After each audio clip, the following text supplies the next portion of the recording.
Hello and welcome. In this video we are going to have a look at our first normal form, or as it's often abbreviated as 1NF.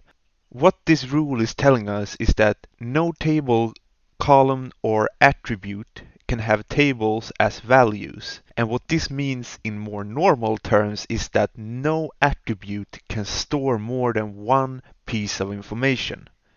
If we look at a database that we have been working with, we can see that I've actually added in employee. Now, we've done a search on the employee here, and as you can see, we have three types of attributes included in the employee entity. Those attributes are employee ID, name, and address. Now, this might seem like a good idea to just bundle everything together, but this is what we mean when we say that we want an attribute that does not have tables as values. So we would say that name is now a table because it contains two different types of values. So it in itself would become a table within a table. So if we were to now do, for instance, a search, say that we want to take everything from this database, but we also say that the name should be Martin, and then we search, we get nothing. Now if we add on the last name in the same search, we get him again. But because of the fact that we cannot search on a single value anymore, this it does not conform to the first normal form. What we call these attribute values is a composite or multi-valued attribute. So to make our database conform with the first normal form, we are going to need to split up name and address into further attributes. When we split these up, we need to heed four rules within the first normal form that states that we should do the following. We should only ever store a single valued attribute within our entity, and so we need to break the name into first name and surname, and the same should be said for address space, where we need to add one attribute for the street, one for the street address number, one for the zip code, and another one for the town or the city. We should also make sure to look over all our attributes and make sure that none of them are going to be changing over time.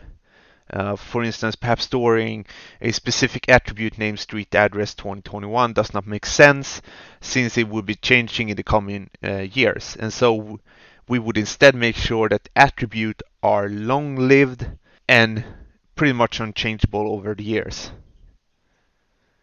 When we're selecting what attribute to split these into, we need to make sure that all attributes that we're selecting are unique. So we cannot have two attributes labeled name, for instance, or we cannot have two attributes labeled address. We need to make sure that each of these attributes that we choose are unique.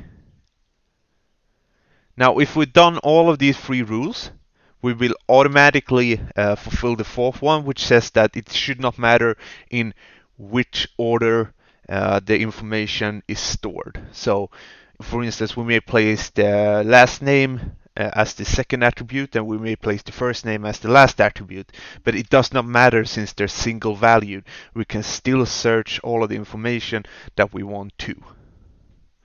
Now, let's have a look at how this might look once we've actually solved this issue.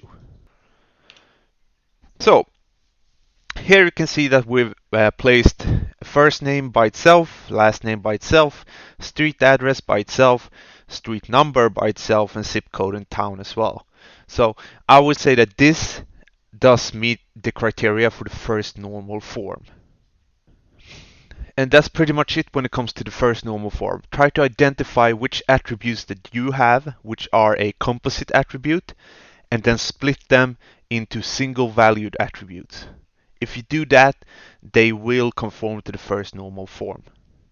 But don't forget to make your names for your attributes unique but easy to understand. Thank you for watching today, and I hope to see you next time, where we're going to discuss the second normal form.